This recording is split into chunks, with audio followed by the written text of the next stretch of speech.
Welcome to the HOJ-Cast episode number 24. And I apologize for the delay, not only in getting out HOJ-Cast. Usually I've been pushing them out at a cadence of about once a week for the last month or two, and we missed last week of a HOJ-Cast, and we also missed the crossover last week too. So apologies twice for the absence of content, but here comes a HOJ-Cast for this week, and then I believe there should be a crossover Friday night too. So let's jump into this episode's content. And this episode really can be broken up into three parts. The first part's going to think a little bit about collecting approaches and collecting psychology. The second part is going to reveal recent Michael Jordan one-of-one pickup and tell the story behind it and continue on this path that I've been going on with the last few HOJ-Casts of sort of digging into storytelling and telling stories about cards, presenting them to social media audiences and stuff like that. And we'll continue to critique my approaches there. And then finally, where there's going to be some market talk. I'm going to talk about the Michael Jordan market from a number of angles. And this time I'm putting the market talk at the end. Sometimes I put it at the beginning. This time we're going to put it at the end and see how that works. But I think you'll, if you like market talk like I do, I think you'll want to stick around for it. I think there's some. I've got some nice data points lined up, and then I've got a nice way to punctuate the assessment. But first, let's get to the collector psychology that I was discussing. So, I guess whenever the last crossover was, or one of the most recent crossovers, there was a little segment. I don't even remember what question provoked it, but something caused me to call attention to the fact that there was sitting on eBay a Christian McCaffrey card, which I do have shown on the screen here. His 2017 Panini Rookies. This comes from Rapper Redemption program that was offered at the 2017 National, where my understanding, based on reading a few blog posts about it, is that if you purchased boxes or product at the National, you could redeem the packaging to then get these bonus packs, these Panini National Redemption packs that then provided cards. So it was like an extra incentive to like buy product at the National. You would then get these extra packs, and these extra packs had a base set that featured legends and rookies from multiple sports. So it is a multi-sport product. And also has some insert sets. It has the next day autographs, if I've properly interpreted these checklists. And like Mahomes' next day autograph is a pretty cool card. I believe that came from these packs. I did like 30 minutes of research on these real quick before this episode, and that it'll all get tied together here shortly, sort of where all this is going. But anyway, at the time of recording that crossover episode, I didn't know anything about this card except that my eBay save search for Christian McCaffrey one-of-ones had been triggered, and the card showed up in that result, and I clicked to watch it to be a viewer, and that was about it. But because it was so cheap, because it was only $200. I would keep thinking about it, like $200, like look at it. It's a really nice looking card. You can tell it's got nice shine if you get it in hand, and it's got the Panini black. The colors match really nicely with McCaffrey in his Panthers uniform, and just $200. It's like I would think about it. And anyway, we were recording the crossover, and I mentioned the card. And then it was purchased within a few minutes after that. Can't be 100% sure if it was someone in the live audience who purchased it, or if it was just happenstance that somebody else was browsing eBay at the same time we were recording. But in any event, somebody bought the card. And I didn't have any feelings of regret or anything after it got purchased. I mean, I knew that was a distinct possibility when I brought up the card on a live show with a live audience watching the show, that could be a possibility. And also just that I'd already made my peace with the card. And that, and in fact, not only did I have regret, but I was kind of happy, because it seemed like somebody might not have been aware that this card was out there. Then they saw that it was out there. They got excited. They thought the price made sense. Maybe they're a McCaffrey collector, maybe not. But they went and they bought it. And somebody added a card to their collection or their inventory or whatever, however they're approaching things. But somebody went and bought that card. And so the seller made a sale. Somebody added a card they were excited enough about to purchase. And that sounds like a pretty cool end to the story. But that's not the end of the story, because a few days after that episode, when I gathered with my brother and my dad and Christina to watch a slate of football games, my dad asked me, why didn't you just buy that card? You like one of ones, you collect Christian McCaffrey, it was $200. What could go wrong there? Why wouldn't you just buy that? And I did not have a good answer for that question. I was just like, well, I just didn't really want it, but why? That's not why don't you want it? That's the point.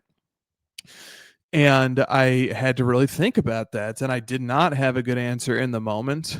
And I surely didn't want to bore him with some long-winded navel gazing, trying to figure it out. That's what this podcast is for. So let's see. So this was about a week and a half ago. So I've been thinking about this, and I knew I was going to make my next episode about this. And that's part of the reason why I didn't even release it last week, was because I was still very awkwardly navigating this question and trying to think about how to talk about it. And one thing that I like to do when exploring topics like this, or exploring anything philosophical in nature, is to relieve myself of the burden of trying to provide the definitive right answer, but instead just to explore it and undertake learning as sort of this thing that happens over time and happens in bits and pieces along the way. But with that said, I thought about it quite a bit before I decided how I wanted to present this topic and what I wanted to say about it. And so after a lot, I started like going through rationalizations. I was like, well, it's just it's not one of the main brands. I started thinking that to myself. That's why, because I could look at the rest of my McCaffrey collection, and it's National Treasures, it's Select, it's Contenders, and it's Prism.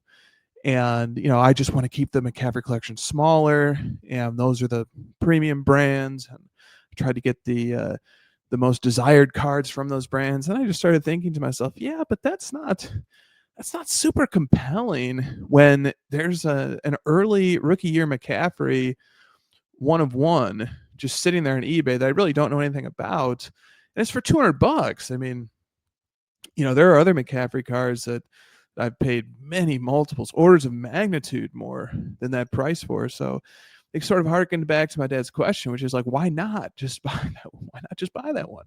It's there, it's $200. And then I started thinking like, well, it's not really going to fit in my shoebox. I keep a certain subset of cards with me, and the rest are in a safety deposit box at a local bank. But, I like to keep a certain amount in the shoebox. And I just was thinking, well, it's not really going to fit nicely in the shoebox, and it's not going to be an enjoyable browse of the collection. And even that just wasn't.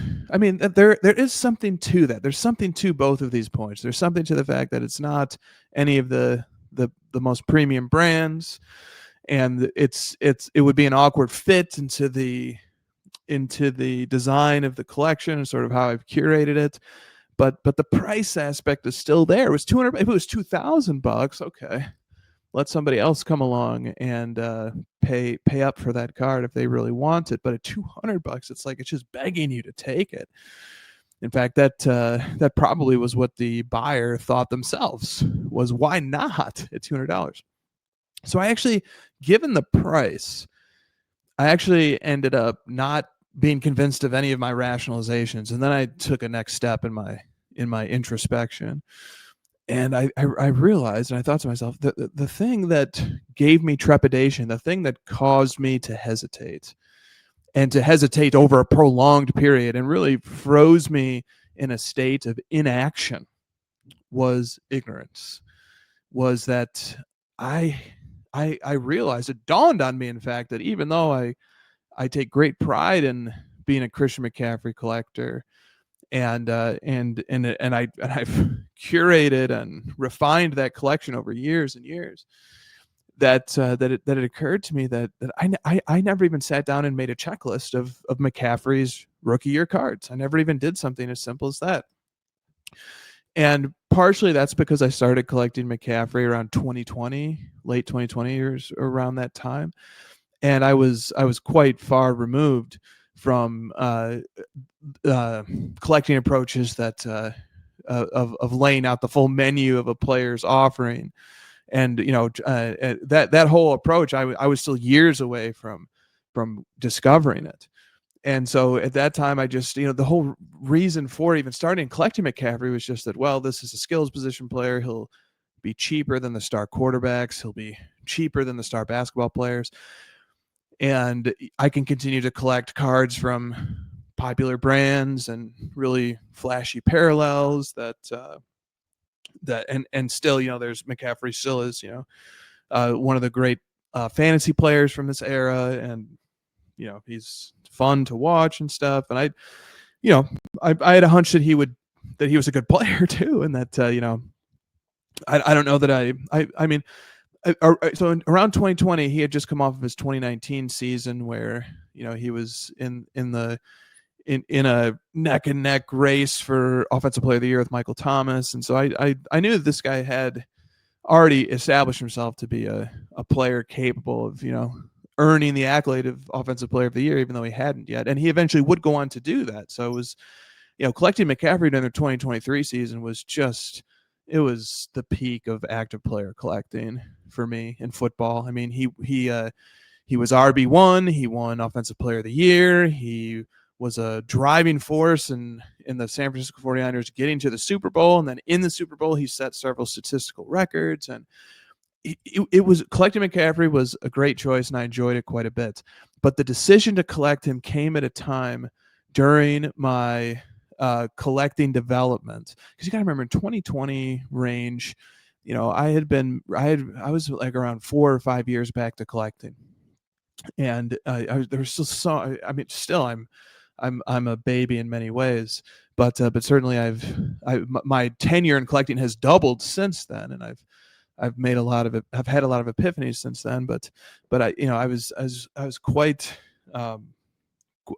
quite new still, and still figuring things out, and especially I was new in several ways. So when I came back to collecting, I went back to cards that I knew a little bit about. I felt a little more comfortable with things I was nostalgic for. 90s cards. I started with the Scoring Kings insert and the Power and the Key insert, and started I picked up some Kobe cards, some Michael Jordan cards, some Hakeem Olajuwon cards, some Chris Webber cards. I just sort of went back to where I left off when I stopped collecting around the mid to late 90s as a kid. And then, so there was years of me actually learning about things like what's grading and how do I research market prices, and how do marketplaces work, and where are collectors gathering to talk about these things, and developing social media. And it was like 2.5 years into my return to collecting that we launched the House of Jordans podcast, and just developing methodologies and approaches to collecting, and coming up with them largely myself. I think that's the process that a lot of us collectors go through, is that there certainly is no college course, there is no handbook, there is no predetermined way that this is how collectors learn, these are the steps that they all go through. We all sort of figure it out on our own and develop it on our own, which I really like. I like that aspect of collecting. It's a wild west of developing approaches, and there's a lot of room for creativity there. And everything sort of feels new. Everything feels like uncharted territory to some extent. That's sort of to foreshadow something that's coming a little bit later in this episode. But anyway, my point is that when I started, and I've belabored this, but when I started collecting Christian McCaffrey, I was much less refined as a collector than I am today, and probably similarly 5 years from now I'll be more refined further still, hopefully, or maybe not. Who knows? But anyway, when I started collecting McCaffrey, it was just very simple. I was getting Prism Golds, rookies, and got his NTRPA out of 99, and that was the level I was on. It was just like, these are the cards that I see. These are the ones that have strong market value. These are the obvious high end cards to go get of this particular player. When I say high end, I mean, we're talking $1,000, $2,000, something in that range. But for McCaffrey, that's pretty high end. And so yeah, I ended up getting like 4 Prism Golds, and I had multiple and TRPAs, and I had one that was a PSA 10. And around that time too, I was getting more interested in one of ones. I always had an interest in one of ones, even like starting off collecting Luka. Very quickly into the Luka collecting, I would start picking off one of ones. I just thought it was incredible that that you can get one of ones, like collecting 90s. My favorite Jordan cards that I was able to get my hands on coming into or as a precursor to entering into collecting ultra modern, which collecting Luka really kicked off that streak. But I would get very excited to have a Jordan card like the high voltage 500 that was serial numbered to 500, or the Golden Boss refractor, which is serial number 274. Now, granted, in the context of 90s, when there are very, very few one of ones and very, very few short numbered parallels of cards, that out of 74 means something different, or out of even 500 has much more significance. It indicates more rarity, a much more rarity being numbered to that coming from the 90s than if it were numbered to that today, because today we have lots of very low numbered parallels. In the 90s we don't. But still, it really carried over for me that wow, one of ones, this is really exciting. So I was picking up Luka one of ones pretty shortly into becoming a collector of ultra modern products, and I carried that over into McCaffrey too. Once I started on McCaffrey, was I sort of developed this philosophy. You could probably find it on some random crossover episode from 2020, 2021 era, that I was just like, yeah, I'm just going to buy every McCaffrey one of one. I just kind of took that approach. Like, doesn't matter if it's rookie, doesn't matter what the brand is. If it's him and at that time in his Panthers uniform, if it's NFL licensed, I'd like to go pick up these one of ones. They're just $50, $100. Like, they look cool. It's a one of one, but it was sort of aimless, and it didn't really have an end point. It was just kind of piling them up, and the lack of the total lack of curation there, outside of just it's one of one and it's McCaffrey, so I'll pick it up. That proved honestly to be a little bit too off-putting, and I ultimately ended up consolidating basically all those one of ones to get his NT Shield autograph one of one. That happened in 2023, which is another reason why that was such a fun season to collect McCaffrey, is that it brought out his NT Shield autograph, platinum one of one parallel to his rookie year National Treasures base set, and I won that card at auction, and I was consolidating. So I took that approach to McCaffrey, and then I ended up, like I said, consolidating all those sort of other one of ones, and it sort of pushed me into this direction of like, all right, I've really refined the McCaffrey collection. There are 13 cards currently in the Christian McCaffrey collection, and just felt finely tuned and refined. But now all of a sudden, there's this card that's sort of challenging everything that I built my McCaffrey collection on. It's challenging everything. And my dad crystallized it, and in a very innocent, simple question, a very straightforward question, like, why didn't you just buy that $200 one of one McCaffrey from his rookie year?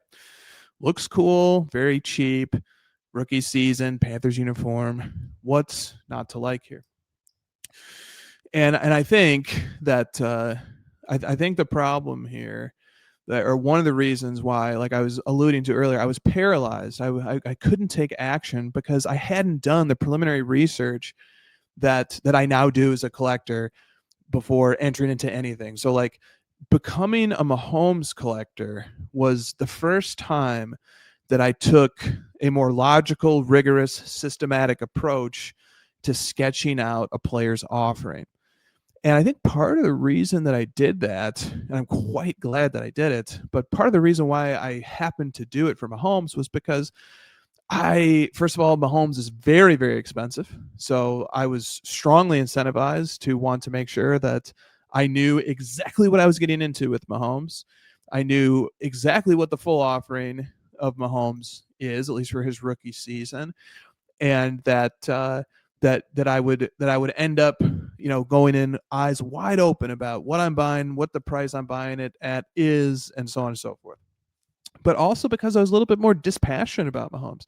When I decided to start collecting Mahomes, the card that brought me into collecting him was the 2017 Select Black 1/1 from the Premier level, which is Mahomes' first rookie year Select 1/1 from the base set. And that was a very deliberate, that card spoke to me on several levels. I love this Select die cut 1/1s from the Premier level, especially from 2019 and earlier, when Premier level was the only level to get die cut, and the Black 1/1 to Premier level was the only 1/1 to Premier level. Sometimes they're called the Shield, the Select Shields. I love those. Those might be my favorite Panini era card, period. Anytime I see one at auction, it really stops me in my tracks. So I love the aesthetics of that card. So already the aesthetics of it for Mahomes were really winning. But there was such a significance to the card too, I felt, as a collector, because I had sketched his entire landscape of cards, and I discovered that that's his first Select 1/1 from his rookie season in the base set. And I thought that was a really compelling story too. And it was sneaky. Not many people knew that. People assumed that either he was in concourse or people like the field level better. And he's not in concourse, and people definitely value the field level over the Premier level. And I don't know how many people actually know that the Premier level is his first rookie year Select card. So there's just so much intrigue and story there. But I was only able to know that because I spent hours sketching out Mahomes' full rookie offering. And I was able to do that in part because I was dispassionate. I wasn't just rushing to buy anything Mahomes because I was so excited about it, which is the way that I think a lot of us collect, and that's certainly how I collect from time to time. But instead, I was able to approach it a little more dispassionately. And I was looking at Mahomes, and I was being a little more logical, and I was saying, look, at that time, he had 4 total MVPs. When I bought that card, he had 2 Super Bowl MVPs and 2 regular season MVPs, and I was looking at it, I was like, this guy has a real chance to be the most decorated player in terms of highest level of individual accolades, MVPs, of the whole Panini era. And the Panini era is a big era. Players who have Panini rookie cards stretch all the way back to 2009. And then after I got that card, Mahomes in that season would go on to win another Super Bowl MVP. And that was bittersweet because that was Mahomes and the Chiefs against McCaffrey and the 49ers. So, who was I rooting for? I think I was rooting for the 49ers. But I was also quite glad that the 49ers lost, because after that loss, I decided to become a Brock Purdy collector. After I saw the magnificent season that he had, I saw the way the media refused to give him credit despite his metrics being off the charts. So on a recent CBS broadcast of the Ravens, it was mentioned several times by the announcing crew that Lamar Jackson has the highest passer rating of all time.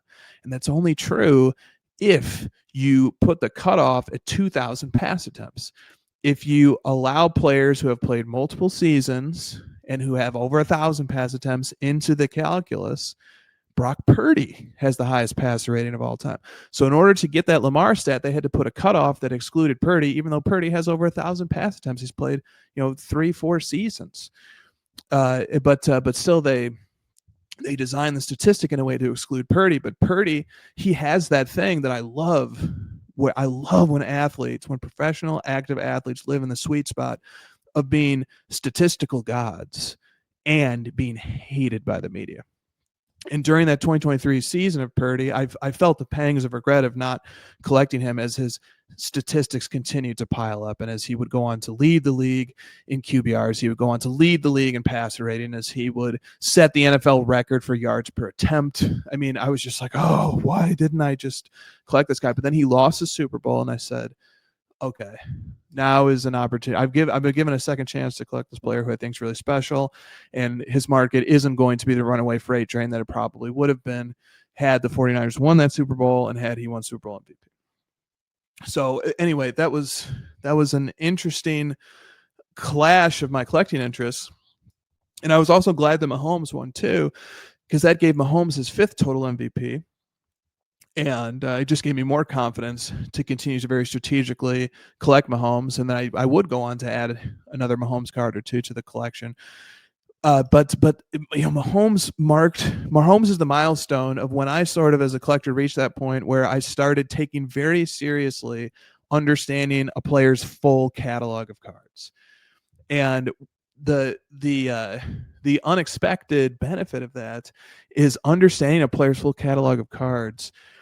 It unlocks the device of storytelling, because once I understand what all the cards are, once I've been given those tools, now I can start spotting relationships, and I'm just suddenly I have this encyclopedia of knowledge that I just could only sort of blindly grasp at before. And I knew that it was there, and I knew that I wanted to get there, but I just didn't know how. And it turns out that mapping out checklists of players is at least a big step in the direction of reaching the next level of storytelling, because there are multiple ways to tell the story of a card. And the way that I had done it for a long time was I would just I would say how much I like the way it looks, and I would tell the story of how I found it, and if there was a cool, like, I had to drive and meet somebody here, and those are great stories. Don't get me wrong. Those are great stories. They're relatable. I think audiences like to consume them, but they're only part of the total potential story to be told. That's the personal connection to it, whether I really like how it looks, or this player really means a lot to me, or I could go into stats about the player and the background of how I picked it up and the negotiation and stuff. But that's only part of the story. The other part of the story is, what the hell actually is the card? Can we talk about what this card is, about what it means to the player's catalog, about the history of the brand that it comes from, and so on and so forth? That was the whole other half of storytelling that I wanted to be able to do, but I just didn't know how. And it turns out that the research and mapping out checklists and stuff that's the tool that enabled me to unlock that other part of storytelling. And so anyway, so with Mahomes, that unlocked checklisting for me. And then I went back and I started doing it for Jokic, and opened my eyes to Jokic cards that I had been completely ignoring. And then the next phase of my checklisting was Michael Jordan. And as soon as I started thinking from the checklisting approach, I was like, Michael Jordan's my favorite player of all time. The 1/1 is my favorite card type of all time. What 1/1s does Michael Jordan has? Maybe there's something there. And now that's almost become the fulcrum of my entire collecting these days, is just Michael Jordan 1/1s. Like, that's if I could sort of choose my tagline as a collector, I'd love, or not to be morbid, but if we were writing the obituary of Chris Hoj, the collector, I'd want the first line to be collector of Michael Jordan 1/1s. And more specifically, collector of Michael Jordan's earliest 1/1s, right? It's like all of a sudden this research and this unlocking storytelling and checklisting has actually led me to my what I would like to be branded as a collector one day, the brand that I'd like to earn. So that's how the checklisting sort of unfolded. But to loop this back to the McCaffrey card, the reason why I was unable to give a direct answer to a very easy question was I think I've landed on the fact that the reason why I couldn't do that is because I never made a checklist of McCaffrey. I never did it. Collecting McCaffrey was a relic of my approach from an earlier time. And all of a sudden I was paralyzed by the appearance of this card for $200 on eBay because I just didn't know what it was. I'd never gone through and looked at McCaffrey's catalog. Now, I have done this for Mahomes, and Mahomes is a rookie, does have the same rookie season as McCaffrey, but it turns out that McCaffrey shows up in places that Mahomes doesn't, and Mahomes shows up in places that McCaffrey doesn't. And so it's not, I can't just lean on the crutch of like, well, I did it for Mahomes, so let me just translate that. I mean, even in the select product, it doesn't work. McCaffrey's first select is concourse. Mahomes' first select is premier level. So it doesn't work in their rookie seasons. So it just there's lots of little places where it just doesn't work, and those little places are where all the action's at. So I need to be precise, and I can't just lean on the Mahomes research. I really need to do it for McCaffrey too, and I never did. So that was the problem, was that I just didn't know what I was looking at. I actually didn't know how to value it. I mean, sure, there's a gut instinct that says this checks plenty of boxes. It's rookie year. It's McCaffrey. It's a black. It's 1 of 1. It's Panini. It's Panthers. Buy it. But still, I just didn't know enough, And now that I am in a phase of collecting where I have lots of knowledge about players' offerings, when I have ignorance, it's the consequence of being ignorant feels even larger because I know what it's like not to be ignorant. So I just passed over the card, but there was an internal tension. There was something. There's a term in music that I'm trying to reach for that I can't think of right now. Dissonance. There was a cognitive dissonance in my mind that I think kept calling me back to this card, and that sort of prompted me to just sort of blurt it out in the crossover. Was like there was a cognitive dissonance that I was trying to work through, and my brain wanted to force me to work through it somehow, and that was one way of doing it. And so yeah, but that's what the dissonance. That's what my collector psychology was sort of working through, was what's the problem here? What's the holdup here? And I think that's what it comes down to, is that I genuinely didn't know what I was looking at, and I had never built out the resource to be able to help myself figure out what I was looking at. I never took the time to construct McCaffrey's 2017 checklist. And to be completely honest, I'm still not sure if I will, because McCaffrey as a factor of my collecting, this is a great project for me to pick up when when the current collecting angles that I'm super excited about aren't working out. They've dried up, or whatever. But right now I'm very excited about this Michael Jordan 1-of-1 path and the research path that's taken me down. So I don't think I'm going to pause that to do McCaffrey, but if I ever do, need to take a break from the MJ 1-of-1 stuff, or just reach an end point in it or whatever, this mapping out McCaffrey's 2017 offering, that could be a good thing to pivot to. But that, I think that's what the problem came down to. That's why I was paralyzed. That's why I couldn't act. And so here's an interesting follow-up to this story here as I cycle screens. So the same seller also happened to have this card, which is from the same 2017 National Rapper Redemption issue, except this is an insert to that issue called simply Memorabilia, and it has a 1-of-1 parallel also. Now, I've gone to 3 different checklist websites, and none of them recognize that Christian McCaffrey is in the Memorabilia insert set, which excites me. So it excites me that checklist sites don't even know this card exists. And not only does it exist, but it includes a piece of player-worn memorabilia, and it is a 1-of-1, and it has all the similar design elements. It's got a nice action pose of him. It's got the black and the blue Panthers uniform, and same seller. And this time I bought it. Still haven't fixed the problem. The root and I bought this like minutes before this episode, before I started recording this episode.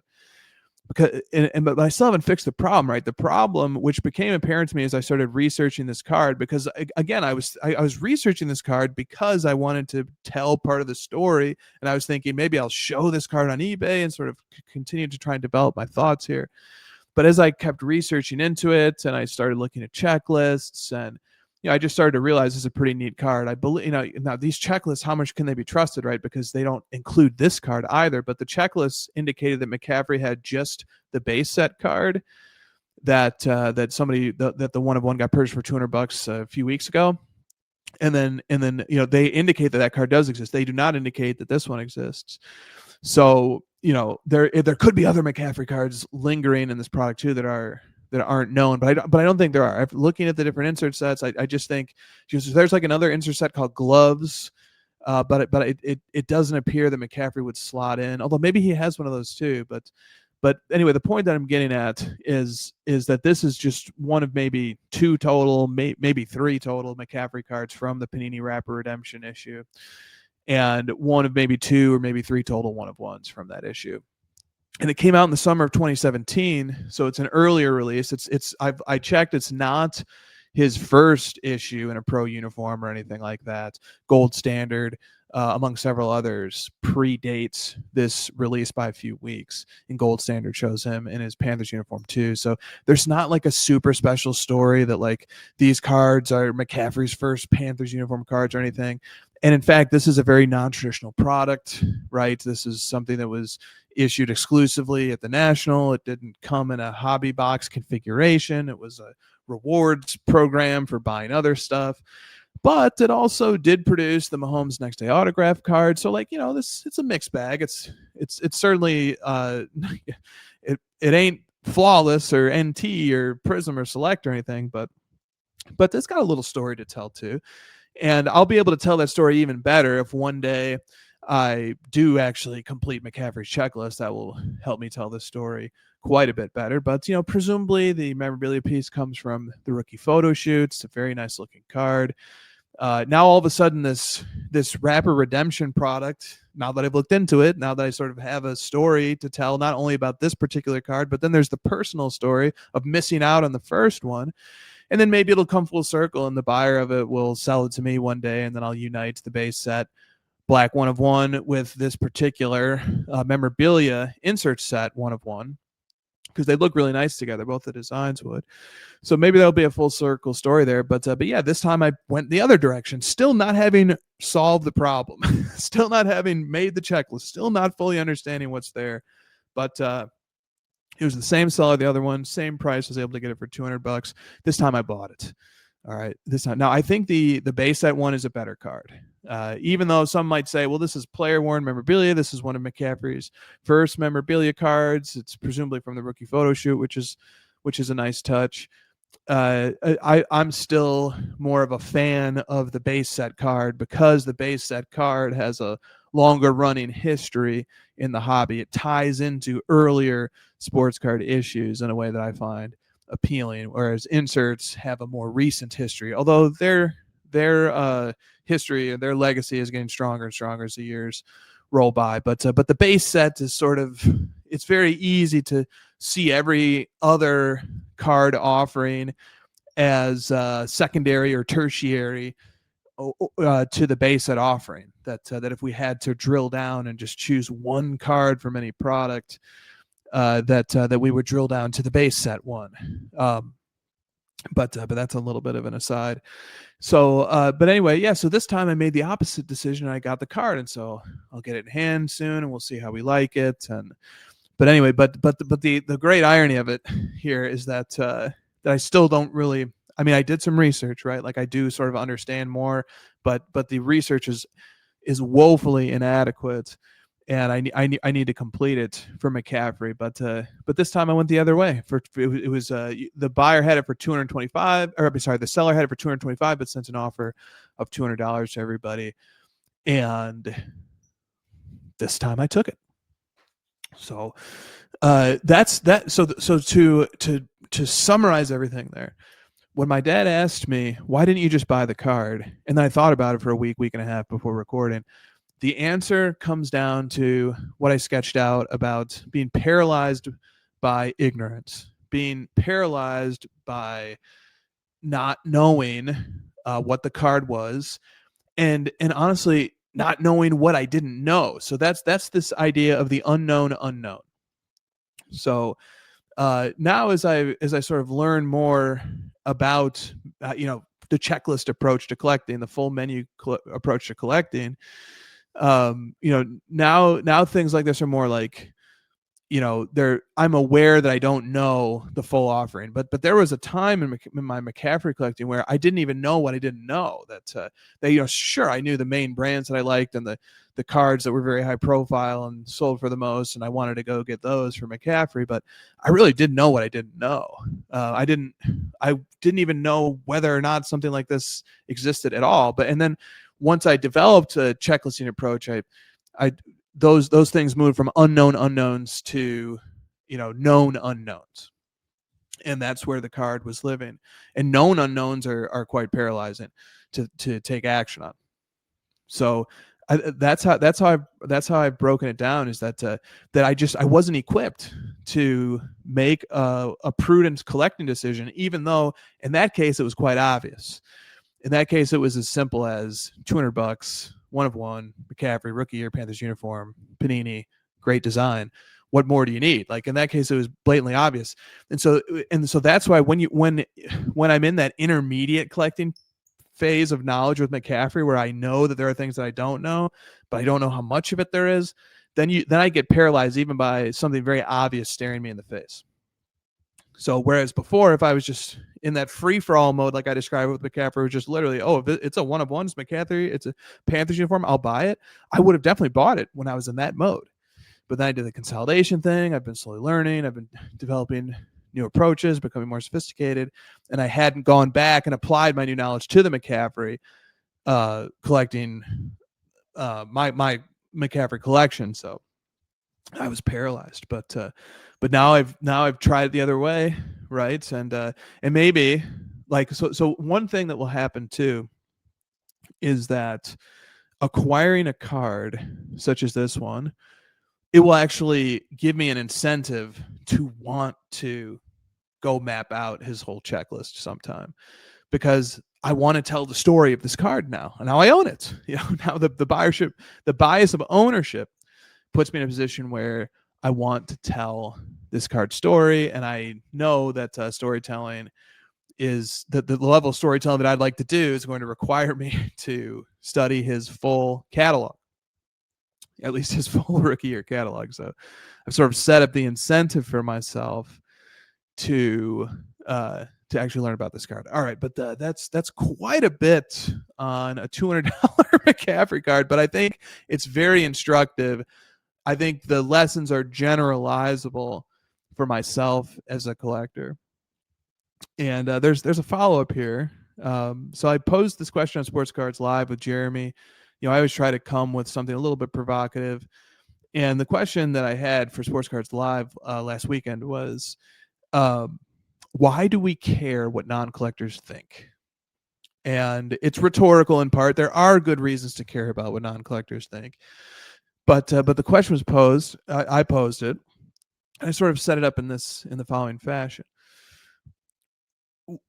If I'm deciding what card I want to collect, why do I care if a non-collector likes what it looks like? Why do I care if a non-collector, thinks it's cool or not? Because I can imagine a scenario in my head. Like I'm thinking back to a time when Christine and I lived in Los Angeles, and I had a friend come visit, and he's like, "What are you up to?" And I took out I'm collecting Michael Jordan cards, and here, look at him. And I sort of watched him sort of thumb through them. And so there is this level of the only people I'm ever really going to physically share my cards with are my close friends, because we're going to be the people who are in proximity to each other physically, and they don't know anything about these cards. So I want them to look through and think that some of them look cool, and the ones that look cool, that's going to have some sort of effect on me. So that's a practical element to it. And then there's more of a strategic element, which is this idea. So I had a collecting friend, a longtime viewer of the crossover, reach out after actually taking in Jeremy's show and say, well, here's the approach that I use to try and counteract my own biases, or make sure I'm not running away with excitement over something. I'll ask my wife 2 questions. I'll ask her, 1, do you know who the athlete is on this card? And 2, do you like what the card looks like? And if the wife answers yes to both of those, then the card is in play. It's a permissible card. And sort of there, the input from the non-collector is sort of, being used to create a boundary so that the collector doesn't go into any player that's too obscure, and so that the collector doesn't go into any card that's sort of ugly, or that at least that it might be questionable aesthetically. And I'm just so fascinated by this because, of course, these things make sense. The practical level, the boundary setting level, there's also the checking the bias level. Like I can convince myself, especially once I own a card, I can start to convince myself that I really like what it looks like and it's really beautiful, and especially like on aesthetics and very subjective things. And so by getting the opinion of unbiased non-collectors who don't know what it's worth, who don't know how its value compares to others, who don't know what the brand is, who don't care about if there's a brand premium or anything like that, they can just look at the card and say what they think about it. They can say whether they like it or not, and they can even get more sophisticated. They can say, yeah, I think I would grade this design an 8 out of 10. It's not perfect, but I like it more than I dislike it. So it can function as a guard against subjective. It can function as a safeguard against biases that result from from ownership, so it can sort of just counteract that. But even with all those things being true, even with all these functions operating, I continue to find myself drifting more and more into the direction of I really am not so interested in any of those levels, about what non-collectors think, because they are non-collectors, because there is so much of the story of this card that A, they don't understand, and that B, wouldn't mean anything to them even if I explained it to them. So there's that element of it. Like so in other words, here, to make my point concrete, if you ever want to burst the bubble of the person like myself, I've done this myself too. If I'm ever over relying or over indexing on what non-collector friends and family members think about cards, I could lay out before them, something like I could put before them like a 52 tops mantle PSA 10, and then right next to it, I could put like a Michael Jordan slick silver insert in raw form, but that's an acetate insert. Let's just say it's clear. Okay, so it looks nice. I could put those cards right next to each other, and people who don't know anything about cards might say, "Well, I like the slick silver better. It's acetate. It looks cool. It's see-through. It's Michael Jordan. Obviously we hear about Michael Jordan cards all the time. We hear about Mickey Mantle cards too, but this card looks a little old, and the Jordan is just, it looks cooler. Look at this. The design is better. The design is, it's just a prettier design. And, there that person will have, if I took that as collecting advice, they would have steered me away from a 30, 40, $50 million card into a $200 card or whatever that card, the slick silver, goes for raw. And then so they're just looking at the card on one very simple dimension, ignorant to the fact that the 52 tops, that's Mantle's first appearance in tops, that there are only 3 in the PSA 10, that this card is owned and pursued by the highest end of high-end collectors, and all the lore, the hobby lore that surrounds it, and that even if I didn't want that card, that I should absolutely take that card because I could turn it into every card I could ever dream of by simply selling it and using the proceeds to buy other stuff. So that's sort of me bursting the bubble of relying on the input of non-collectors, at least to too much of an extent, because there's so much context that they don't have. So I continue to drift away from having any regard at all for what non-collectors think, because non-collectors aren't participants in this game. And there's so many aspects of the significance of cards that they're just not going to get. Again, which is not to take away from the valuable input that they can provide, but that input really needs to be, it can't, I don't want to see it as doing more than it does, which is just, okay, this is, it'd be like if I was a film director or something, if I was Martin Scorsese and I make this great film, my magnum opus, and then I do a test viewing of it with, some of my friends or something, and they're like, it's kind of boring.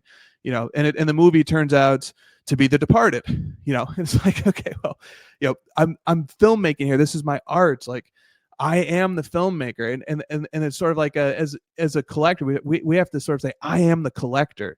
I have years in this. I have developed philosophies and approaches, and it's always good to test them. It's always good to tether them in reality. I don't totally love that director metaphor either, because ultimately a director is making a film that will be consumed by the public, and us as collectors, we're not trying to make collectibles that are going to be widely consumed. We're trying to build collections that satisfy us, that check that. In other words, like a collector as an artist sort of has more license than a director does, because we're not producing anything that has to be consumed by the general public. We're producing collections that satisfy our personal our personal expression of our identity as collectors, and so on. So but here's the other side. So my dad, who is also a non-collector, he was able to bring me back to earth. He was able to ground me, to tether me with just a very simple question. Knowing everything that he knows about me as a collector, that card at $200 seemed to be something that I should buy, and he was right. And then that caused me to really reflect on what's the issue, and the issue is that I'm collecting at a different level now, and I hadn't brought that mode of analysis back to McCaffrey collecting yet. And we'll see. Like there's a real chance that I just want to, even after it's all said and done, that I still want to keep my McCaffrey collection. That maybe this card just ends up really, really not fitting, and that even though it was at a very appetizing price, that I want to keep my McCaffrey collection just to Prism, Select, NT, and Contenders. That's the approach. That's the perspective that I've taken on McCaffrey. Is that these are four of the brands with the highest premium from the Panini era, and I want the McCaffrey collection to contain them, and for that to be the story of the McCaffrey collection. All right, so now let's move on to this Jordan card as I take a swig of my tea.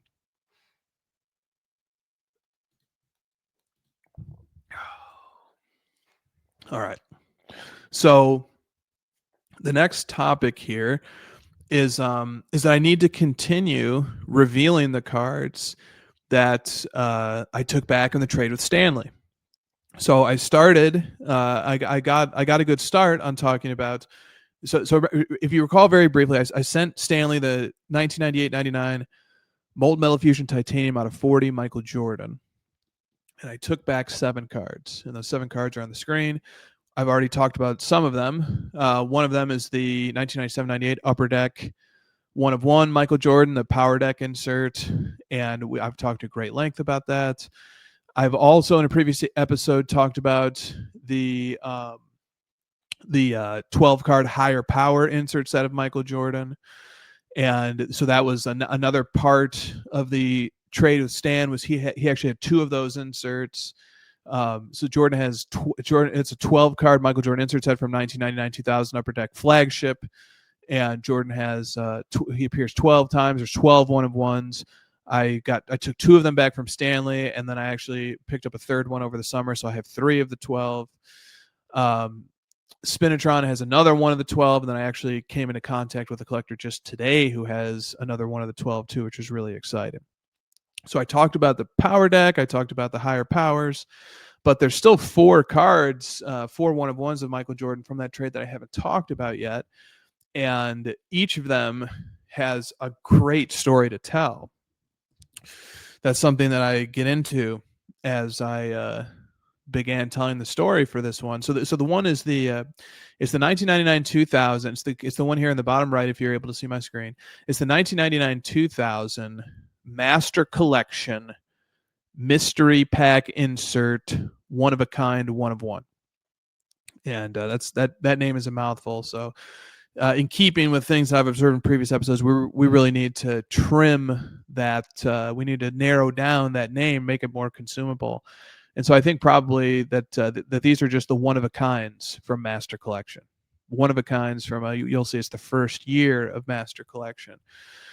So, but anyway, so I will introduce now and discuss the fourth of the 7 cards from this trade, and it's got a story to tell. And the straightforward truth is that outside of the power deck, these other 6 1-of-1s were added to the trade. I mean, I picked them. I made Stanley has an amazing collection. We needed to balance the value of the trade, and so we brought in these, and I picked these. But I really did not know that much about what I was picking. I mean, I obviously knew that they were all early Michael Jordan 1-of-1s, but and I liked the way that they all looked and stuff, but I didn't know the full depths of the story. And this is a nice contrast because, like, that McCaffrey that I just picked up, like those Rapper Redemption ones, they have a cool story, but it's not like a knock your socks off story. This Master Collection one does have a story that knocked my socks off once I learned more and more about it. And that's one of the perks about collecting cards from the era of great innovation, is that these cards all have, not all of them, but a lot of them have really cool stories. They are the firsts of something significant in a lot of cases. And that just so happens to be because they were coming from a time of great innovation and development and advancement in the manufacturing and creation of sports card products.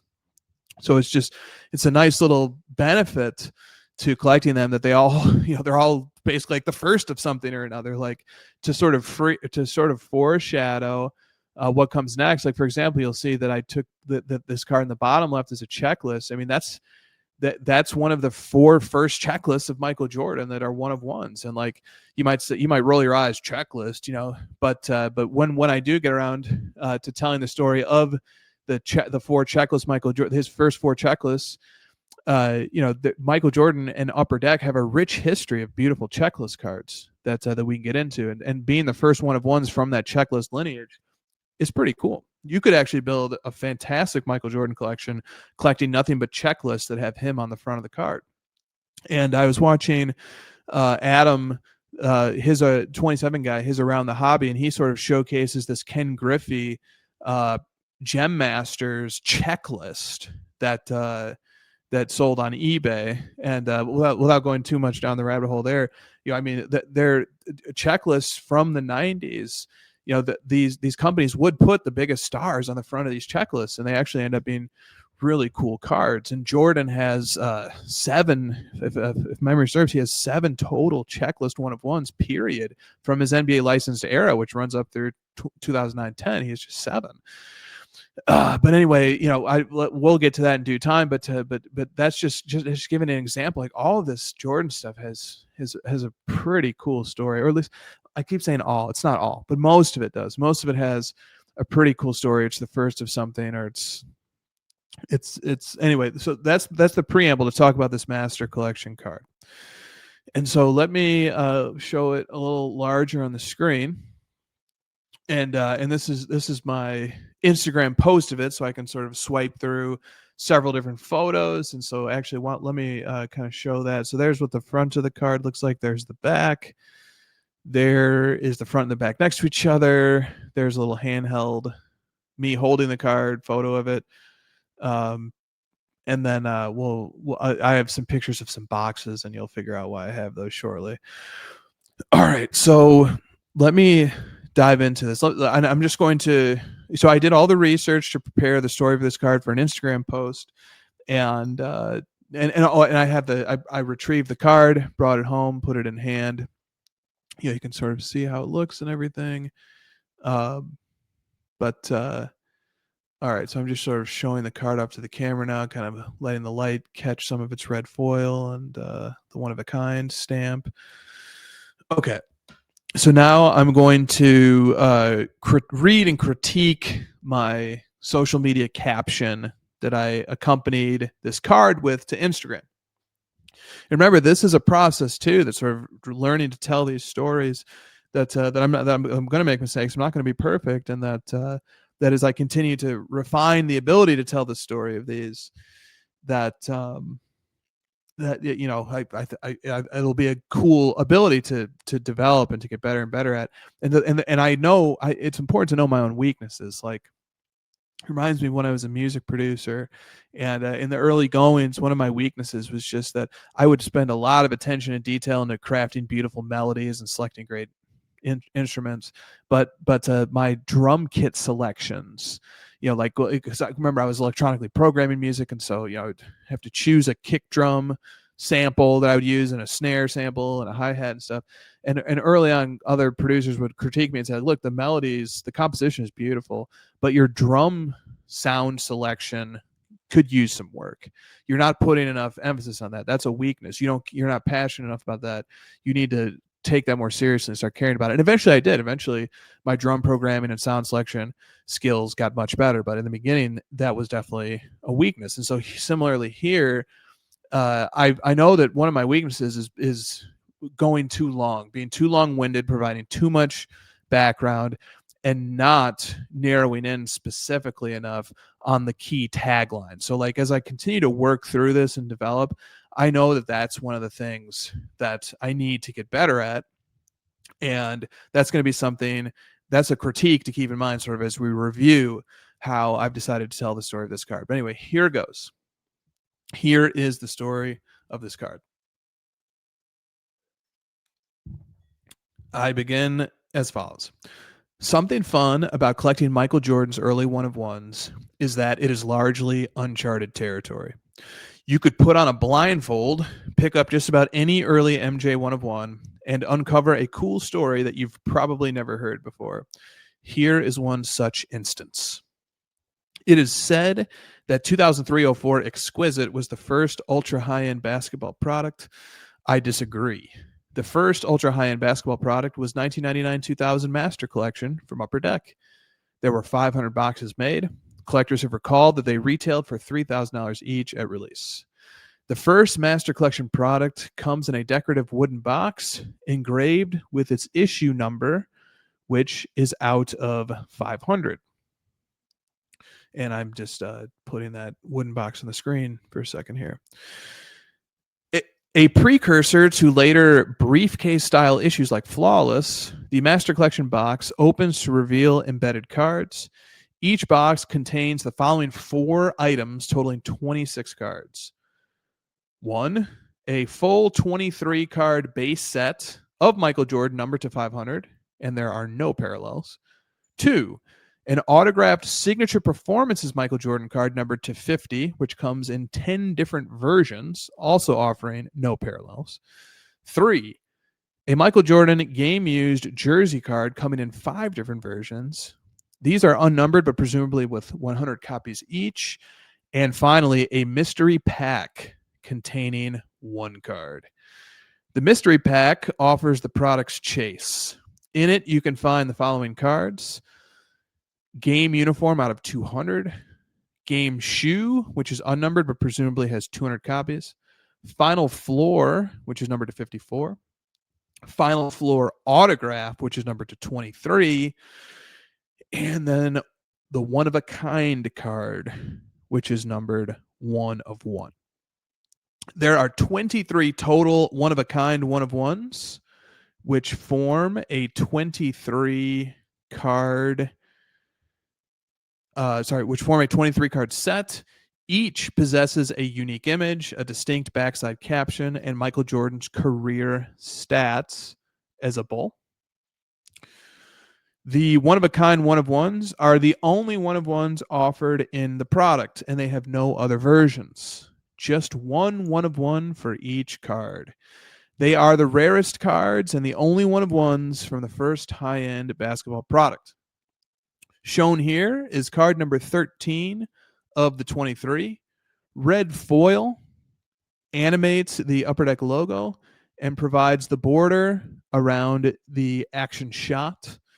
One of a kind is stamped in large silver foil near the card's bottom edge. The backside contains the one-of-one insignia at the top there. You can barely see it on the camera, but it's there. And as well as a caption paying homage to the triple doubles that Michael Jordan put up during playoff and all-star games. So the backside caption says, Michael Jordan tallied 2 playoff triple doubles and registered the first triple-double in All-Star Game history in 1997. So that concludes, and I put some hashtags. So that concludes my recap of this card. My critique is that it gets a little bit bogged down when I start telling the contents of the box. I say there are these 4 items, and it's this base set, and you get one of these, you get one of these. It's interesting information, but if you're really not fired up to learn about it, then I think that's where I start to lose you. And I think the strength of it is that but it needs preamble, right? It sort of needs the trade-off here is that, like, if somebody does make it through that preamble, and they do sort of hear about how the box was configured, and you knew that in the box you were going to get one of these autograph cards numbered to 50, you were going to get the full 23 card base set numbered to 500, you were going to get a jersey card, and then you get this mystery pack. So the one thing where you really don't know what you're getting is what comes in the mystery pack. And then in that mystery pack, you can get a whole range of things. You can get a game uniform out of 200 card, which is fine, but that's not nearly as exciting as a Final Floor autograph out of 23. But even then, they made just 23 of these one-of-a-kinds.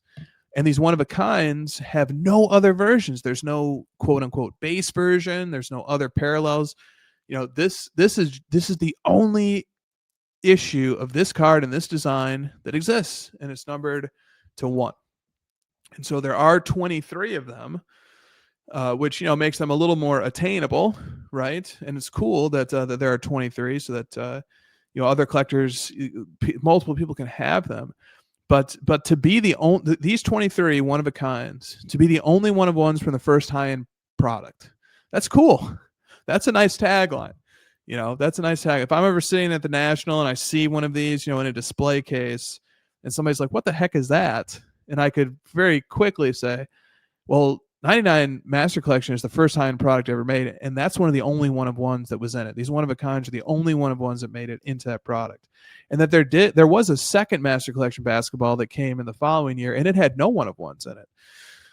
So in terms of the Master Collection basketball products, right, like, these are the one-of-ones. It's awesome. Now, I have 2 of these. I have 2. So I have the one that I got from Stanley, and then I have a second one, which I purchased over the summer from a dealer. So I've got 2 of the 23, which is quite exciting to me. And I know where a few more are. I know of 2 other collectors, 2 very high-end, 2 of the highest-end collectors who have magnificent collections. Really cream of the crop collections. I know 2 other guys who have these. Who have one guy has 2 of them, the other guy has 1. And so I suppose that's 5 of the 23 that I can immediately account for. And then I don't know. I haven't started to document where all of them are. I just sort of know that off the top of my head. But yeah, I think anyway. So that's the storytelling aspect of this one of a kind from Jordan. And the other interesting connection is that I really like the 1997 one of a kind base set parallel of Michael Jordan, but it always bothered me that it's called one of a kind and it's numbered to 150. These are the true one of a kinds. These are one of a kinds that are actually one of a kind, and they are truly one of a kind. There is no other kind of this card but this one, just the one of one. So pretty neat tagline. And I had different commenters point out different things that struck them, and one of the commenters pointed that out, that it was a little made the cards even a little more compelling, that there are no other versions or issues, that these one of a kinds, it's just that there's no more common version, there's no other appearance of this design, this photo, this caption, it's just this. And anyway, yeah, quite glad to have 2. These come from the 3rd year of Michael Jordan one of ones, 1999-2000. The first year of Jordan one of ones being 97-98, second year being 98-99, and then these being 99-2000. But I have nothing against the 3rd year. I have nothing against any of the years. I love Michael Jordan one of ones from virtually all of the years. And but these when you start looking at Jordan one of ones from those earliest years, sort of like I said in the caption, that what did I say, that you could put on a blindfold, pick up just about any early MJ one of one, and uncover a cool story that you've probably never heard before. And as a collector, that's just the fun compounds when like I'm already jazzed up to be collecting one of ones from my favorite athlete of all time. I'm already very jazzed about that. But and that alone would be enough. But to add on the fact that when you target the early one of ones, that they're often the firsts of something, like, or the only one of ones in the first high-end product. And you get to kind of push back against narrative building that's happened over the history of the hobby, which is sort of forgetting the legacy of the master collection sets and sort of going with like Exquisite was the first high-end basketball product. No, it's not. Master collection was. Now, there are distinctions that can be made. So that first year of Master Collection was only Michael Jordan. The second year of Master Collection expanded the checklist to other all-time greats, but like it didn't have rookie cards or anything like that. And then there was just those two Master Collection seasons. So one paragraph that I had to take out of the caption because the caption was too long otherwise, I sort of told this story, which was that, so the first ever basketball Master Collection was the 1999-2000 from Upper Deck. The second Master Collection was 2001, which expanded the checklist to include players beyond Michael Jordan, other all-time greats.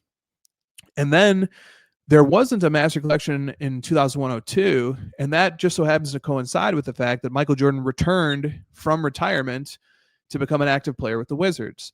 So the Master Collection experiment, the high-end product experiment there, seemed to stop in conjunction with Jordan returning to active play. And then once Jordan finally retired once more after the 2002-03 season, he retired for a final time in 2003, then Exquisite comes out after that for 2003-04. Now, we know that lines up with LeBron. Lots of things happen to line up, but one of the things that happens to line up with that was Michael Jordan retiring, which now allowed Exquisite to have him in Bulls uniform stuff because of the arrangement that Jordan had between Upper Deck and the NBA licensing. And nobody else could make Bulls uniform stuff besides Upper Deck products going forward there after he retired again. So, in a certain sense, like Master Collection started this ultra premium product experiment, ran it for 2 years. Then they lost the ability to make it this legacy product showing all-time greats because Michael Jordan returned to play for the Wizards. And so now he's an active player and they're contemporaneously documenting his career again. And then when he retired for a final time, that allowed for sort of a perfect storm of like this very exciting rookie LeBron, and we can load this high-end Exquisite product with, the GOAT, Michael Jordan. So we don't have to depend on rookies to sort of carry the rookie chase to carry the high-end product. What can carry it is that it has Michael Jordan, rare memorabilia, autograph stuff in it. And I think a lot of things lined up for Exquisite to happen, and sort of in a certain sense, Exquisite took the baton from Master Collection. All right, so this episode needs to keep moving. One thing that I wanted to point out was there's a new feature on Instagram that is called Repost, and it shows up on your profile grid, and it just lets you sort of like retweet or share, or I guess as they call it, repost posts that other people have made, and presumably it sends them to the top of other people's timelines or other people's feeds, and it also logs all of them on your profile. So if you shift from, when you're looking at any particular person's page on the mobile app, you can look at their grid, you can look at their videos, their reels, or you can, now there's a new option where you just click this symbol here that I'm showing on the screen, and you can look at their reposts. And I've been using this feature. I've been reposting cards that I see from people that I really like, that are things that maybe I would collect, or that are adjacent to things that I would collect. And I was just looking at all the things I've reposted the other day, and I was like, man, this would be a really cool collection. So it's almost sort of like my profile now has two collections. It has my actual collection, and then it has my fantasy collection of cards that other collectors have acquired, but that like make a cool collection too, sort of, that they're very similar to what I like. So just wanted to call attention to that repost feature if you haven't seen it already. And now let's get to some market talk. Let's talk about this. Frankie 3500 was sharing some clippings from an old Beckett magazine. And here's what they are. In April of 2002, when just one copy existed, the lone BGS 9.5 example of Jordan's 1986-87 Fleer sticker privately sold for roughly $41,000. And I'm showing an image of one of his copies now of his BGS 9.5 86-87 Fleer sticker. Today, over 23 years later, with 33 BGS 9.5 examples in the population reports, the card sells for $15,000. And then I've pulled from Card Ladder the sales history of recent sales. We can see 3 9.5 sales hovering around $15,000 in 2025. And I give Frankie a shout out for sharing these Beckett clips with me. I found this fascinating for a few reasons. So in 2002, $41,000. That could have bought you a few PMG greens. Could have bought you a small pile of Michael Jordan 1-of-1s. Who knows how many PMG reds? That could have gotten you half a dozen PMG reds, possibly, something like that. $41,000 went a very long way in 2002. Also in 2002, I mean, we haven't even seen a number of very important hobby products like Exquisite, which we were just talking about, and everything that would come in the 2000s, and then the full Panini era, which Michael Jordan doesn't have any Panini cards, but there was so much yet to happen in card manufacturing that nonetheless, that certainly the Pop One angle here was a big deal, right? So, like, let me read a little bit from the Beckett magazine article.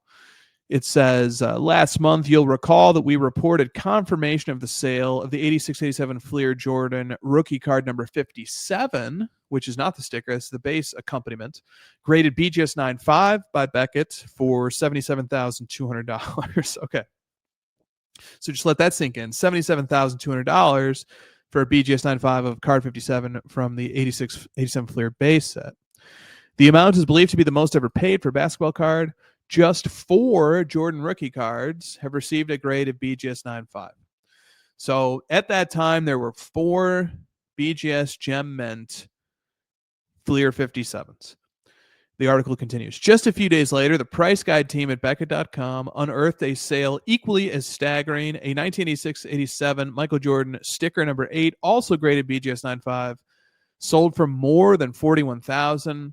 It's the only Jordan sticker to receive a grade of 9.5 from BGS. Daniel Chang, vice president of Teddy's Ballgame, listed the sticker for a dealer friend. Chang claims to have seen, sold, or owned more than half of the PSA 10 Jordan stickers on the market, and he describes this sticker as the nicest he's ever seen. The buyer wishes to remain anonymous. All right. So vetting of private sales 20, 25 years ago was not as thorough as it is today. I would know. But and the reporting of them isn't nearly as transparent either. So quick aside there, since the topic of the private sale has come up here, is that if you ever see a private sale from Card Ladder, whether it's reported to social media or it's in sales history, you can always go to sales history, look up that sale, click it so that it comes up in the side panel, or if it's in your app, click it so that it fills your app screen. And you can scroll down to the notes section and you can see exactly what materials were used to verify that sale. You can see the name of the person who reported the sale, and you have a link that takes you to an active social media page of the person who reported that sale. So if you have further skepticisms or further questions that you'd like to pose to the person who reported it, if you'd like to further interrogate the sale to check its veracity for yourself, that you can do so. So not quite the same level of rigor, I'm afraid, for private sales reporting. But by the same token, let's take it as true. 41,000 when it was a Pop 1. And today it's a Pop 33. And I do think that there is there's a lot that could be put forth here about changing tastes and how rarity, when it's based on population reports, can change over time. I mean, the card is 33 times more common today in the graded BGS 9.5 than it was 20, 30 years ago. 33 times more common. It would be devastating if, let's say I own a Prism Gold out of 10. If in 20 years there were 33 times as many, if there were 330 of them rather than just the 10. So the third, I think that's a very big factor, I think, and that's actually going to tie into what I want to talk about next, which is this. So once again, I'm going to use something from the Jordan market, and I like to use the Jordan market because that's a player that I heavily collect, right? So I, rather than picking on the markets for other players, I'll pick on the market for the player that I collect, and this might be a splash of cold water. If the previous observation wasn't already. But here I'm calling attention to one of my favorite Michael Jordan inserts, and one of the early Michael Jordan inserts, the 1995 Skybox EXL Natural Born Thrillers. Now, that card in a grade of PSA 10 has sold in 5 auctions, 5 different auctions over a 6-week period. 4 out of the 5 times the price increased. And so I've got a card ladder screenshot here of those auctions. So August 10th, $13,800. August 16th, $15,100. September 6th takes a small step back, $14,600. September 11th, $15,600. September 21st, $16,800. 6-week period, 5 auctions, 4 out of the 5 times the price went up. And here's what I observe. Presumably, with each auction, the winning bidder drops out of future auctions, meaning that the buyer pool lost 5 buyers quickly, but the price keeps climbing. That's worth thinking about. Presumably, especially at the level of $15,000, when the August 10th auction ended, somebody bought it for $13,800. In order to get to the $13,800 price, there was an underbidder and there was the winning bidder. It's possible, not likely, but possible that there were 3 or 4 people who all tied as the underbidder. We don't know what the winning bidder's highest bid was. The winning bidder's highest bid might have been $30,000, but they don't have to pay their max bid. They only have to pay 1 increment above what the second highest bidder bid. So there was the underbidder. Let's assume that it was just one person who bid just under $13,800, and that caused the winning bidder to win at $13,800. Now they have their copy. Now the winning bidder has their copy. 6 days later, another copy comes to auction. Another copy of this card comes to auction. Well, now the guy who just won it for $13,800, he should be out, right? He has his copy. Maybe he's not, but theoretically, he just spent a lot of money to get a copy of this card. Does he have another 15,000, another 13,800 lying around? Presumably, he's out of the buyer pool. He got his copy. He's out.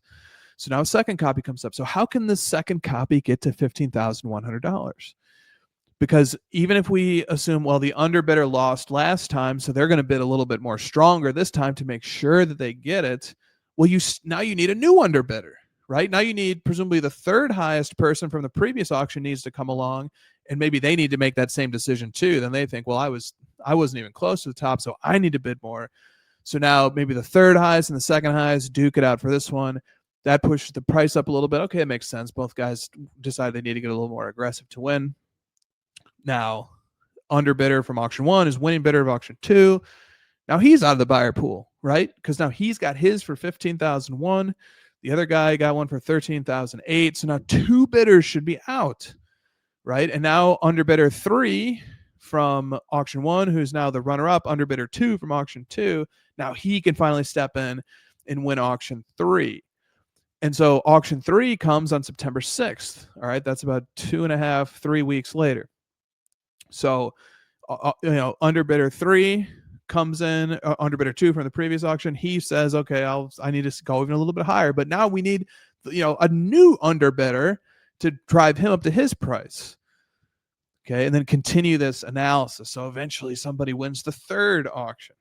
and then we need another new underbidder to set the market price for the fourth auction here, and then we take another buyer out of the pool, another winner out of the pool presumably, and then we get to a fifth in 6 weeks, and somehow the fifth one is an even higher price than the previous four. Okay, so I'm not necessarily doubting the credibility of these auctions. In fact, I have every reason to believe that all of them are paid. I know that Alt has confirmed payment of the September 11th one. I know that Terapeak is indicating that the August 16th one on eBay through the PSA account is paid. And Golden and Fanatics perform sweeps after their payment windows close. They remove sales from their databases, and then we double check those sweeps once a month roughly for Fanatics Weekly anyway. So, you should be able to, I mean, presumably if for example, if that August 10th sale, if the link is still live in Card Ladder, if the listing is still live in Card Ladder, that's a really good indication it was paid. So in other words, I have every reason to believe these were paid. The question isn't that these are not being paid, or the question isn't even are these manipulated results. They could be, but that's not quite that's not the only conclusion. The other conclusion, which I think might be most instructive here, is the psychology of buying in a bull market, in a rising market. All right, and the psychology of buying in that instance is that there can become this runaway fear that as this card is ticking up, and other cards in parallel to it are ticking up too, that suddenly people become much more interested in the card because the price is rising. In that sense, sort of, there can be all the content in the world aimed at sort of convincing you to buy this card or why it's a great card, but the ultimate influencer is the comp. The ultimate influencer, in a certain sense, is the comp. The price recorded can induce a FOMO, especially as price is sort of stepping up, laddering up. And like I said, not just in this card, but in the parallel of other Michael Jordan injuries from the 90s, particularly in PSA 10, that it can cause people to come in and sort of start bidding and wanting to buy when just a few weeks ago they were not interested. But all of a sudden it's like, oh man, this card's price is starting to run. It can create a sensation of FOMO. And so you can have the psychological effect of a card's price increasing being very influential on causing people to come into the pool and start buying this card when they were not people who were in the buying pool for this card just a few weeks ago. Or maybe they were more conservative bidders who just weren't really interested. They want the card for their collection, but they just weren't really interested in maybe making a bold bid. And then all of a sudden they see a few sell, they see the price going up, and they say, I better get aggressive and get this now before it's too late. So that can be the mechanism. Those are the unique conditions created by running prices in a bull market. And then the question is, what happens when those conditions go away? What happens if there's two more auctions and the price goes from 16.8 to 14.2, and then from 14.2 to 11.6? Right? So all of a sudden now the card has taken two big steps back. Well, now the conditions that were inducing people to feel like they had to run in and get the card, the price is running, there's a fear of missing out. Can it still go higher? Do I need to get more aggressive so I can get it now? Now those conditions have gone away. And just as much FOMO as can be induced by running prices in parallel to this card and in the parallel itself, it would stand to reason that whatever the opposite of FOMO is can immediately set in when those conditions go away. And then the bidder can go back to being conservative and say, well, so it went for 16.8, and then it went for, let's say, 14, and it went for, let's say, 12. I can wait for the next one. Or maybe the next one will be 10, and then I'll win. I can be patient. So the trajectory and the momentum of prices can work in both directions. And I found that to be an interesting dynamic here, sort of trying to deconstruct the mechanics of how prices increase when PSA 10 copies of the same card show up 5 times in 6 weeks, and yet the price keeps going up. And then there was an interesting observation made by IndyCar Cards. He makes a great point here, which is he was like, he was basically like, so I showed that there are 3 copies of this card currently available for sale on eBay, and he made the very keen observation that the cert on one of them matches the cert on the eBay sale from August 16th. And so he was sort of saying like, well, how is this card back for sale again? Did it not sell the first time? But Terapeak indicates that it did get paid. And so it looks like the card just got purchased, but it stayed in the PSA vault to just move from one owner to the other. The owner won it for the new owner won it for 15,100. Now he's got it listed for 25,000. He's just hoping the price is going to keep going up and he's going to make some money and somebody's going to come along and buy it. And that is certainly part of the structure here too, is that maybe the guy who won that is not somebody who would be interested in this card if it's just floating at $8,000, $9,000 and there's no price action. But when there is price action, when there's upward movement, he's thinking, well, I can buy this on the way up and then somebody in a month is going to want to pay even more and I'll make money. And I never really had any desire to own this card for myself, but I see an opportunity to make money in a rising market. But the hidden consequence of that is that there is now a layer of value baked in by the participation of people like that who have no interest in owning the card, who are just trying to, trying to hop on a freight train and then hop off successfully and make money in so doing. But they're actually caking value. Because of the structure of how bidding works, by throwing bids into the mix, they are pushing up the value of a card, but their value is not based on any desire to own it. Their value is based on a speculation that somebody's going to want to pay even more for it in the near future. And that's how the speculative layers of value get baked into cards' prices. So let me use that to... I have one more data point, and then I have a final point. So before I was tracking appearances of like Michael Jordan and Kobe, how many times those cards are showing up in Fanatics Premier. Now here's a different data point from Golden results. So I went to Card Ladder, went to sales history, and I set the filter to sales of over $1,000, and I set the platform to Golden. And here, and I, for the search term was Michael Jordan. Here's how many results come from those conditions. January, these are all from 2025. In January, there were 27 items that had Michael Jordan in the title, over $1,000 on Golden. In February, 96. March, 135.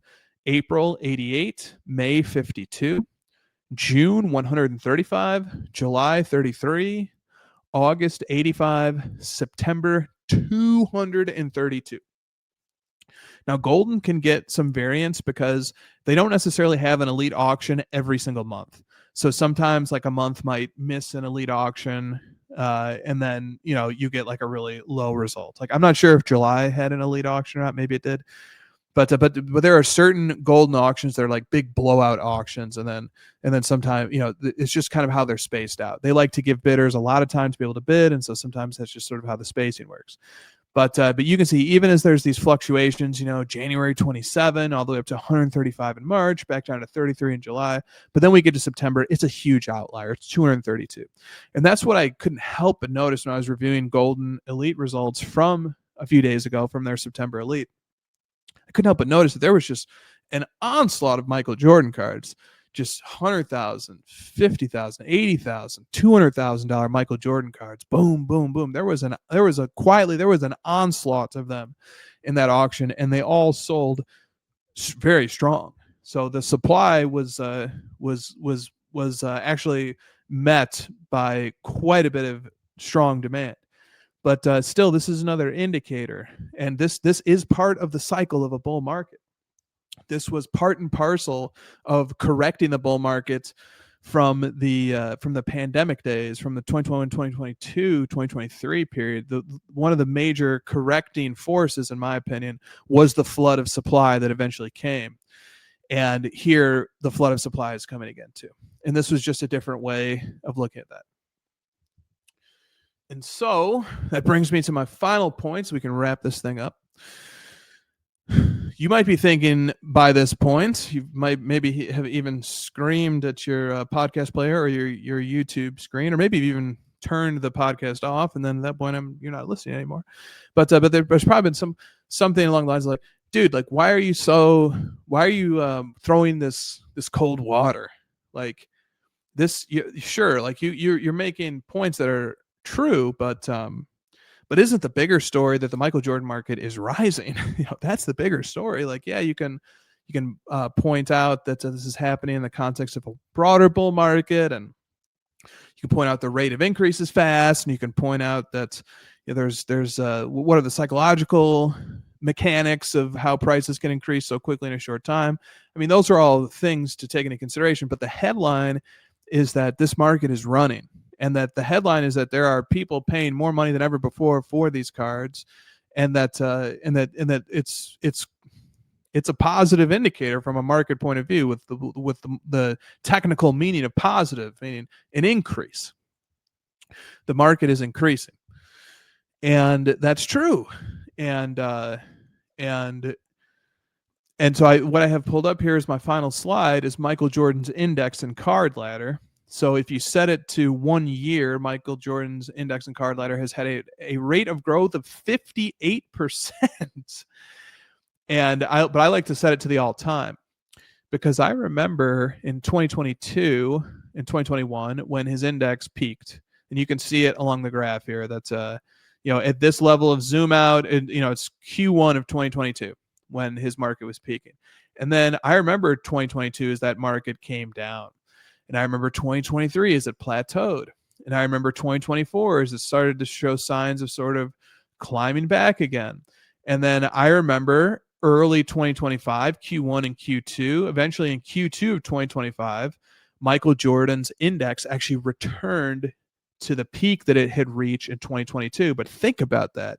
It took 3 years for Michael Jordan's index to correct and recover and get back to the value that it was at when it spiked in 2022. And now you can look at what's happening to this index since it returned to the peak, and it's spiked even further. So his index was 20,000. That was the peak value of the index that it reached here in Q2 of 2025. Now, what is it up to? It's up to 27,000. So the index is now 30 to 40% higher than its pandemic peak. And I lived through that peak. I experienced that cycle. I bought cards of Michael Jordan at that peak, and I'm buying Michael Jordan cards today at this market peak too. But I'm buying a very different type of card.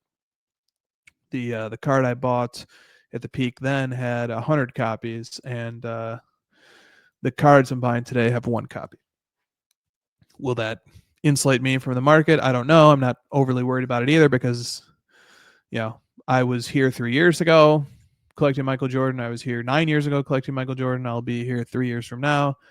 But the idea is sort of that there is turbulence in this index. There's turbulence, and I think that my experience indicates to me that experience tempers my whatever excitement I might have. Experience tempers it with the recollection of the fallout that followed from prices peaking.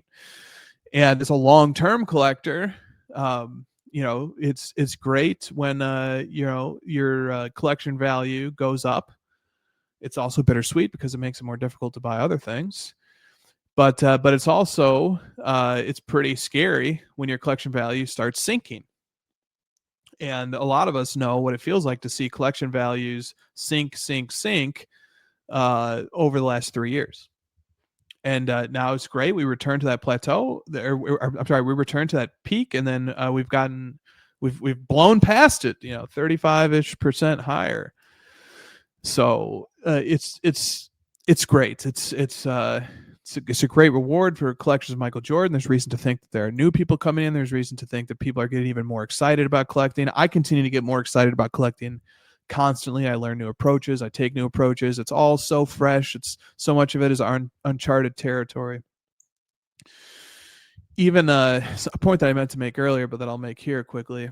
the storytelling aspect of cards, and not telling the acquisition story, although that's a great story worth telling too, but the story of the card itself, which emanates from how the card relates to other cards. So, like, for example, a big part of the one of a kind Michael Jordans is that they come from the first ever high end product, and they are the only one of ones in the first high end product. I mean, that's a great tagline, I think.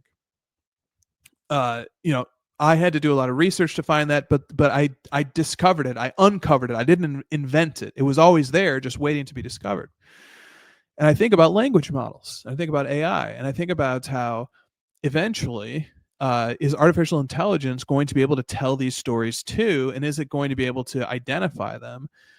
And it probably is. This is a point that MK Sports Cards has been making. Not that specific point, but just the point that artificial intelligence and robotics are going to continue to play an increasingly large role in all different sorts of industries and sectors, and collecting is likely going to be one of them. Now, the problem with AI and collecting is that AI, as a function of a large language model, is only as good as its source material. And the source material for sports cards is shoddy at best. There's a lot of misinformation. There's a lot of incomplete information. And if you ever try to get a language model to help you tell the story of a card, it's going to be a big struggle. It doesn't have the context. It doesn't have the amount of computing that it needs to actually bring together all the different pieces of information that are needed. The tools don't exist. The level of computing is too high. The information is too incomplete and partial. I think we're still many, many years away from any sort of AI or software being able to do that. The collector is still going to have a lot of autonomy in that area. But one day it does stand to reason that AI is going to be able to tell the story of all these cards. And there are so many stories of cards that have never been told before. I have never heard anybody tell the story of these one-of-a-kinds as the only one-of-ones for the first high-end basketball product. Theoretically, AI will be able to tell that story. It might be 5 or 10 years from now, but it will be able to tell that story. And so thinking about that, what are all the stories that AI is going to tell? And what cards are going to leap out with the most compelling stories? If you had an omniscient storyteller who knew every fact of every card all at once, what are the most compelling stories that are going to come out? Worth thinking about. So anyway, that's I just want to conclude on that. Conclude on a beautiful chart, on a scary chart, and so there we covered a lot of different things in this episode. For somehow I thought this would take 45 minutes, and we're coming up on hour 45. So hope you guys enjoyed this episode. See you guys for the crossover Friday night, and then HOJ-Cast 2025 event, HOJ-Cast number 25 eventually.